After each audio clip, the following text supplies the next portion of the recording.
Welcome into the Pac-12 Panic Room plus BYU plus USU plus Weber, JB Chunga, Mitch Harper.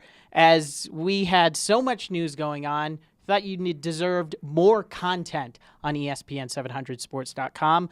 Francis Bernard, the QBs at BYU, scrimmages coming out of that. We'll address that all here in the Panic Room. But first, Mitch, Francis Bernard coming to Utah. Huge news for their linebacking room and a big added depth to that group. Yeah, it's a huge addition for Utah. I mean, you think about Francis Bernard. He was someone at BYU that was one of the best linebackers that BYU had, and that was with Fred Warner in the mix as well. I mean, Fred Warner, a top 70 draft pick. Francis Bernard comes to Utah, and I think he's going to be a rotational guy right away for Utah. I don't think this year is a year where he comes in and just suddenly becomes a starter. But I think that in 2019, you're looking at him possibly as one of the faces of the program on the defensive side. And I think the fact that Whittingham views him as a potential NFL player, he said as much back over the summer with Ben Criddle on sister station ESPN 960. He feels that Francis Bernard's an NFL talent. So the fact that Whittingham views him that way, it makes a lot of sense. It was a position of need, and I think Utah got better today by adding Francis Bernard. Well, 100%, considering the fact that Chase Hansen has struggled to play an entire year just through his health. Cody Barton as well. You have Donovan Thompson, Devin Lloyd, rounding that group out. And even the guy we haven't even mentioned, Bryant Pirtle, is another guy that could add to that six-man rotation. It's a huge addition, someplace where you thought that the Utes were thin. Now all of a sudden it could be a strength. Yeah, it definitely could. I mean, you think about Pirtle too. I think he's kind of got more of an ability to maybe make an impact this year over Bernard, just because Pirtle coming from the JC ranks. And with Bernard, he was someone that last year wasn't playing. He didn't play at all. He hasn't played in a game, JP, since, November 2016. It's been a long time. He didn't even play in the bowl game for BYU when they defeated Wyoming in the Poinsettia Bowl. He had an off-the-field issue there. It was a bar fight. It probably would have been an issue at any other place in college football, but at BYU, bar fight not going to fit so well with the honor code, last I checked. So he hasn't played in a long time. We know that. But, again, I think his ability to just an athletic player. I mean, he was a running back in high school at Harriman High, local kid. He always wanted to be at Utah.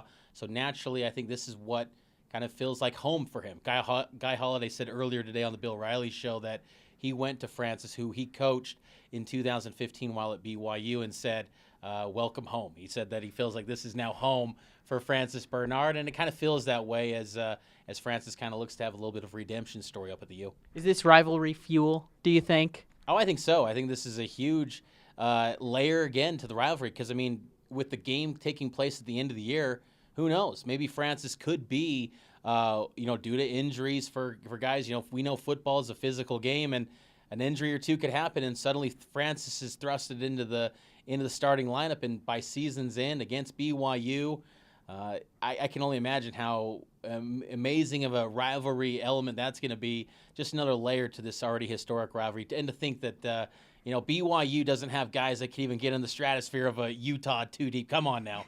that maybe that's been put to rest with this theory of Francis Bernard now. That's so true. The big thing for Utah Twitter, is the fact that nobody from BYU can start on this Utah team. Francis Bernard, Gunther said it earlier today on the show. He's going to start a game for this team just through injury, just through rotation. Francis Bernard is going to get some snaps, and quite a story for him when you remember back to that 2016 game when he gets that one-handed interception, Gus Johnson on the call. Utah with the ball at the 28. Williams rolls out in the pocket, sets up, looks. Oh, what a catch and interception by Francis Bernard! Going crazy, foaming from the mouth once Francis Bernard gets that pick. Oh, what a catch and interception by Francis Bernard! Francis Bernard! He's going to be on both sides of the rivalry, red and blue. Yeah, it's unique. I mean, it doesn't happen very often, this sort of thing, going from BYU to Utah. And even Kyle Whittingham said a couple months ago on 960, he said that that play, that interception was one of the freakiest plays he's ever seen from an athlete. So, yes, I mean, Kyle Whittingham very excited about Francis. And, again, any belief that no BYU guy could crack the 2 deep at Utah. That maybe gets put to rest a little bit. I mean, it's obviously a huge gap. I mean, Utah recruiting at a different level, and I think they've got better player development. You see Utah's numbers in the NFL right now, and their ability to develop guys to the league. It speaks for itself. But Francis Bernard's going to have an opportunity at that position that, since Utah's been in the Pac-12, has not been a strength. The linebacking position has not been of what it was in maybe the 90s and the 2000s. I think back to the days of Philip Glover and Harold Lusk. I mean, Utah's had some really good linebackers over the years. Haven't seen that as much in the Pac-12 era, but I think this year, a lot better talent. Chase Hansen, Cody Barton, Donovan Thompson listed as the top 3 today, and then, of course, now Pirtle and Francis Bernard. A lot to be excited about if you're a Ute fan with that linebacking group now. Let's look down south, team down south, TDS, Right, team down south. BYU, and their quarterback competition. We're coming out of the scrimmage is something that we've seen. Now, Kalani, he sort of previewed it on Friday that it'd be whittled down to 2. The news out, it has been whittled down to 2, and it's Zach Wilson and Tanner Mangum. Yeah, it's been whittled down to 2, and I kind of get the feeling now, JP, that we're not going to ever see this quarterback actually announced before Arizona on September 1st. We're going to have to wait until that first snap against the Wildcats in Tucson to see who's going to be the starter. I thought today was going to be the day where we're actually going to see who the guy is, if they are going to go public with it. But they did, as you mentioned, announce that it's a 2-man race between Tanner Mangum and Zach Wilson. And I think that's definitely the guys that we've seen in camp. Those have been by far the 2 best guys. Now, what's interesting is Joe Critchlow, before camp started, Ed Lamb said to the media, or not media, but St. George alumni group, I can't remember exactly what it was, but he said that Joe Critchlow could be one of the all-time greats at BYU, and now he might be the 4th-string quarterback. I was worried about Joe Critchlow getting into the mix when Vegas had a line, him favored to be the starting quarterback. And I trust Vegas over everybody. They knew something, but in the end, could be the 4th string. What is going on here? When the offshores, I'm with you. When the offshores were saying Critchlow's favorite, I'm going, whoa. Yeah. I need to reevaluate my sources. I need to reevaluate my opinions, my evaluations here, because maybe the guy that did lose to UMass is going to win the job. I mean, that's just how crazy it was. But no, that wasn't the case. He's now in a battle to keep that 3rd position with Jaron Hall, a true freshman out of Maple Mountain. But Zach Wilson, the farther this thing goes along, it makes you feel like the true freshman is going to win this job. And BYU has only played 7 true freshmen in their history, their program, in a game. They've never started in a season opener a true freshman. This would be historic. It would be ballsy for BYU to do this coming off a 4-9 season. But I think the timing makes a lot of sense. New coaching staff on the offensive side, a new sense of focus and energy in the program to try and get back to order. I just think that it makes a lot of sense to maybe hand the reins to a true freshman. I think back, there's been a lot of comparisons to Riley Nilsson and Jake Heaps when they were going through their battle. BYU was a consistent winner at that time. They were a perennial top 25 team every single year. They had a brand. They had an identity. This team, they have no identity. They have no brand. You're looking for anything. And if Zach Wilson is the guy that truly gives you that brand or that vision or identity that they're looking for, they covet, then you got to go with him because right now they got to win ball games. They can't afford to have another 4-9, 4-8 type season. It's even a little similar to what you had last year at Utah, where a new offensive coordinator trying to establish himself. He has his guy come out of nowhere, and it was Tyler Huntley for Utah last year. Maybe it could be Zach Wilson for Jeff Grimes this year. Yeah, it really could. I mean, and Zach Wilson's a kid that he dreamed of playing at Utah. He wanted to be a Utah Ute. His family, diehard Ute fans. Mike Wilson, former defensive lineman in the 90s. But Utah, of course, had Jack Tuttle. They stayed true to Jack Tuttle. They weren't going to waver from getting an Elite 11 quarterback, who much higher rated quarterback than Zach Wilson. But for BYU, they were fortunate enough to get him to decommit from Boise State and ultimately sign with BYU. And I think also what helps Wilson is that Jeff Grimes and Wilson, Jeff Grimes, the only quarterback in that room, he recruited him. Exactly. And so I think that helps Zach Wilson too, and that Jeff Grimes felt this was going to be a guy, whatever offense it ends up being for Grimes, whatever it ends up looking like on the field, Wilson, he felt, was a guy that could make that thing run and make it work. So I think that helps him. I think he's just every step of the way exceeded expectations to the point where now we're here. It's a two-man race where he's going the 18-year-old up against a 25-year-old senior graduate. It's a fascinating story, but the more and more this goes on, it just feels like that true freshman, Zach Wilson's going to win that job. And Zach Wilson come on late. He had committed to Boise State and then had to flip that due to Jeff Grimes and BYU coming in late. That has to be the writing on the wall for if I'm Tanner Mangum. I'm seeing these little lines in Vegas. I'm seeing just the tea leaves that I'm reading from Zach Wilson's recruitment. I'm a little worried, but that's why he's the veteran in the room. Well, let me throw this out there too, JP. I mean, you consider a situation here with this new red shirt rule, 4 games. Tanner Mangum still has a red shirt. If this thing doesn't break his way, are you going a Tanner Mangum redshirt at 25? He could maybe say, you know what, he loses the job. He's a graduate. He could leave, say I'm transferring out 1 year from now. He could be eligible at another program. I just think that, maybe that's a possibility if Tanner Mangum wanted to pursue that. I don't think he would. I think he wants to finish it out at BYU and not sit out another year and be around college football another season. But it's a possibility. I didn't even think of the ramifications for this redshirt rule using it on an older player like that, because then we could get like the college basketball players that we got for 30 years at Ohio State, Aaron Kraft, the Trevor Coonies at Syracuse, these guys who Paulus at Duke. Greg Paulus, who then became a quarterback at Syracuse. Right. I'm looking forward to those type of scenarios with this redshirt rule. Loads of things that you could do in college football. Just want to wrap it out as we go forward here on our first visit in the Pac-12, plus BYU, plus USU, plus Weber panic room. Expectations for the season. For Utah, at least, I think it has to be a top 2 finish in the Pac-12 South, contending for that Pac-12 South title. I would even go farther and say it's Pac-12 South or bust, and that's kind of dicey because, when you get to that type of expectation level, then, the head coaches are put on us. Now, I know it's a little bit different for Utah with Kyle Whittingham being one of the most tenured coaches in college football, but still, there's a feeling that outside of, beating BYU and winning bowl games, Kyle Whittingham's only won 1 conference title, and that was in 2008.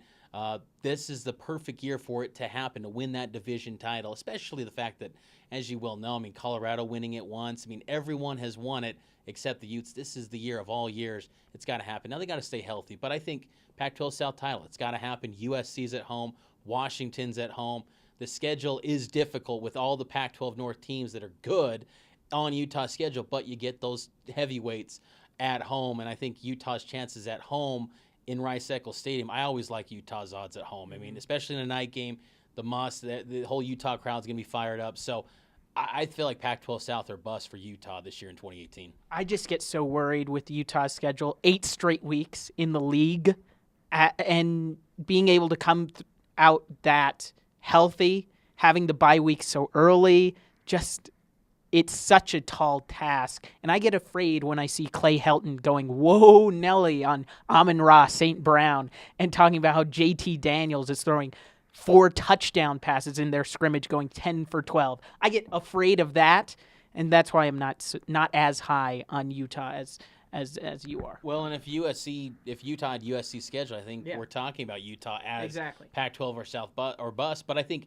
with Utah's running game and I think the quarterback play has made a lot of progress. I think Huntley becoming the established number 1 guy, because I thought in the offseason maybe we could see a scenario where Jack Tuttle is, pushing Huntley, but hasn't been the case at all. It hasn't been a story to where now we're looking in fall Camp Kyle, who's going to be the number 2, whereas Huntley's kind of taking a little bit of a breather, if you will, and kind of getting ready for game prep against Weber State. So I think that everything just seems to fall in line. The one question I do have for Utah, and I'd be curious to get your thoughts as well, because Utah's defensive line, that they're going to be good. They're going to be stout, but the depth and some of the inexperience in the interior of the defense line, a little bit different than years past. Bradley and I is going to be great. I think he's an all-conference caliber player, but you rely on maybe a guy like Mika Tafua. You're looking at the interior of that line, very inexperienced, very thin. at least by Utah's standards on the defensive line. So that's going to be something that I'm very curious to see how they produce this season. Well, and I get worried as well on that end when they say Max Upai, all he needs to do is turn the light switch on and get into things. We're a little bit deep into fall camp. I would think he would be more switched on there on the defensive line. Concerned about that, but a lot of concerns, at least for last year, with BYU going 4-9. This year, expectations got to get to that bowl game for me. I know it's a brutal schedule. I know it's a terrible schedule just in terms of trying to qualify for a bowl game, but that's the expectation, and getting more than 4 has to be the at least bare minimum goal if you're BYU. Yeah, absolutely. I mean, 6-6 has got to be the expectation, no questions asked. I mean, you got to get back to a bowl game, and I think that would be, because one of the themes we've seen here in this market when it comes to BYU and independence, how do you define success? Well, I think this year going 6-6 would be successful. Mm-hmm. I think that, obviously you'd like to see 7 or 8 if you're a BYU fan, but getting to 6-6, and more importantly, being competitive. Maybe if you go 6-6, and one of those 6 losses includes Wisconsin, Washington, likely going to be losses, but maybe you're within reach. Cover the quarter. spread. Exactly. Cover the spread. Exactly. I mean, that Wisconsin game last year in Provo, I've never been to a BYU home game where you just went in knowing that they had no shot. Yeah. Usually BYU's always, they're going to be competitive. I mean, our friend Kyle Gunther will tell you, they're going to just, they're going to give you tons of effort. They're going to work their tails off. Yes. He'll go back to when he was holding Brian Kill. But, that's what BYU always hung their hat on, was just relentless effort. Last year, they didn't have that. Yeah. They weren't competitive. I think getting 6-6, being competitive in some of those big games, I think that should be the expectation. And I think they've done enough offensively. I think the big question for BYU is defensively, oddly enough. We're going to see Kalani more involved with the defensive side, which was definitely needed, because you can't excuse just the mediocrity the defensive side had last year. But I think that offensively, we've seen enough to think they'll be able to get past the 50-yard line in games, and they'll get some first downs. But getting the 6-6 will need to be the expectation. Yeah, it was kind of worrisome against LSU when the broadcasters were going to the Coach O impressions pretty early on in the third quarter. And Heward, they were just already going to Corbin, Kafalshi. See, Allison Williams had the best one for me. Oh, you're going to go out there and get those Tigers. Go Tigers. I think his answer was Darius guy. Go to the movies with Darius. And he's sitting next to me and my wife, and I can't get a word in edgewise. I can't watch the movie because Darius just keep on talking. Right behind him, too. Just right on the sideline. I think he heard her. I think he heard Allison. Is she still doing games, by the way? I think so. Okay. I hope so. I hope she's on a broadcast team. All right, guys, here we go. We're going to have one team, one heartbeat. All right, now we're going to play for each other. We're going to have each other's back. We're going to win this ball game. One team, one heartbeat. Here we go. Go Tigers. God, I hope he didn't hear that. Will be fun to see, as this is our first edition of the Pac-12 plus BYU plus USU plus Weber Panic Room. Mitch Harper, JP Chunga. More college football content coming throughout the week. Another edition of the Panic Room as we continue to look at the Pac-12 plus BYU plus USU plus Weber.